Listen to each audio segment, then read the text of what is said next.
In a quiet village named Dharampur, nestled in the foothills of the mountains, stood an old abandoned cottage. It had been empty for years, and the villagers spoke of it in hushed tones, believing it to be cursed.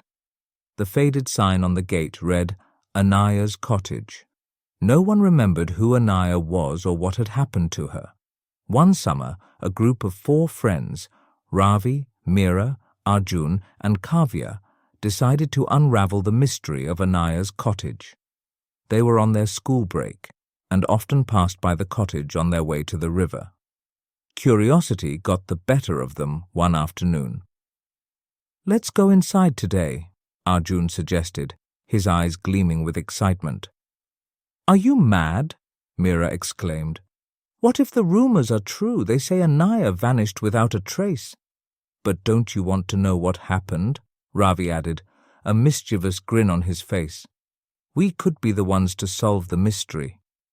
Kavya, the most cautious of the group, hesitated. "What if we find something we're not supposed to? This place gives me chills." Despite Kavya's reluctance, the friends found themselves climbing over the rusty gate. The air inside the compound felt colder, heavier. The garden was overgrown and the windows of the cottage were caked with dust. Arjun pushed open the creaky front door. "Let's split up and search the rooms," he said. The inside of the cottage was dark and musty, with furniture draped in cobwebs. Ravi and Meera headed to the living room, while Arjun and Kavya explored the kitchen and bedrooms. As they wandered through the house, they found old books, broken dishes, and family portraits covered in grime. Nothing seemed unusual until Ravi spotted a peculiar locked box under the living room sofa. "Look at this," he shouted, calling the others over. It was a small wooden box with intricate carvings, but no key was in sight. "What do you think is inside?" Meera asked, eyes wide with anticipation. "Maybe it holds the answer to why Anaya disappeared," Arjun said excitedly. "Let's find a way to open it." Kavya, always the voice of reason, warned, "We shouldn't open it. We don't know what's inside or what it might lead to." But curiosity won. After searching the house, they found an old key in a drawer. Trembling with excitement, Ravi slid the key into the lock. It clicked open. Inside the box was a letter yellowed with age and an old faded photograph of a young woman holding a baby. The letter was addressed to "My dear daughter." Meera began reading the letter aloud. "My dearest Anaya, I write this with a heavy heart, knowing that you will one day read these words and learn the truth. I kept this secret for years, believing it would protect you, but now I realize the burden it has placed on you. You were never meant to be kept in the dark. Your father was not the man you believed him to be. He was a stranger, a man of deceit. I ran away to protect you from his lies, his greed. But I fear he may find us, even in this quiet village. If you ever read this, know that I loved you more than anything. Always trust your heart and never let the shadows of the past define who you are. Love, Mother." The friends were stunned into silence. "So, Anaya's mother ran away to protect her from a terrible secret?" Arjun muttered, trying to make sense of it all. "But what happened to them?" Kavya asked, her voice barely a whisper. Just then, Meera noticed something strange about the photograph. "Look at the baby in the picture. There's something written on the back." She carefully flipped the photograph over, and sure enough, in tiny handwriting it read, "For Anaya's safety, seek the well." "What does that mean?" Ravi asked, confused. Kavya's eyes widened. "The well in the garden. Maybe it's connected to what happened." The friends rushed outside, their hearts pounding with anticipation. Behind the overgrown bushes was an old well, its stones covered in moss.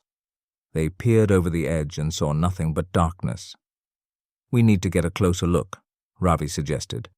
He found a flashlight in his backpack and lowered it into the well. To everyone's shock, the light revealed a hidden compartment built into the side of the well. Arjun lowered himself down with the help of a rope tied to a tree, his heart racing. He reached the compartment and pulled out a small, weathered chest.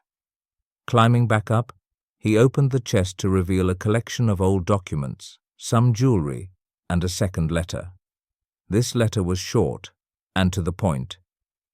If you're reading this, it means I am gone, and the truth has been discovered.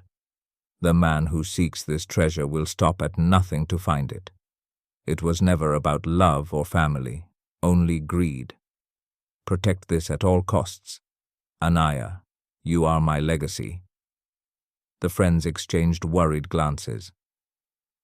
Anaya's father was after this treasure, Mira realized. But her mother hid it to protect her. But where's Anaya now? Kavya asked. And why did they leave without taking any of this? Just then a noise came from the front gate. The friends froze. A figure appeared, a woman, much older than in the photograph, but unmistakably the same person. Who are you? Ravi stammered. The woman smiled sadly. I am Anaya. The friends gasped in disbelief. Anaya explained that after her mother passed away, she fled the village, leaving everything behind to escape the greed that had torn her family apart. She had returned today, after years of silence, to face the past she had tried so hard to forget. You found the truth, Anaya said softly. The treasure my mother hid was never gold or jewels. It was the truth about my father. She wanted me to know that love cannot be built on lies. The friends stood in silence, processing everything they had just uncovered. Anaya thanked them for helping her find closure. She had been living with the weight of the past for too long. Now, with the truth out, she could finally be free. In life, we often carry the burden of secrets, believing that they protect us or those we love.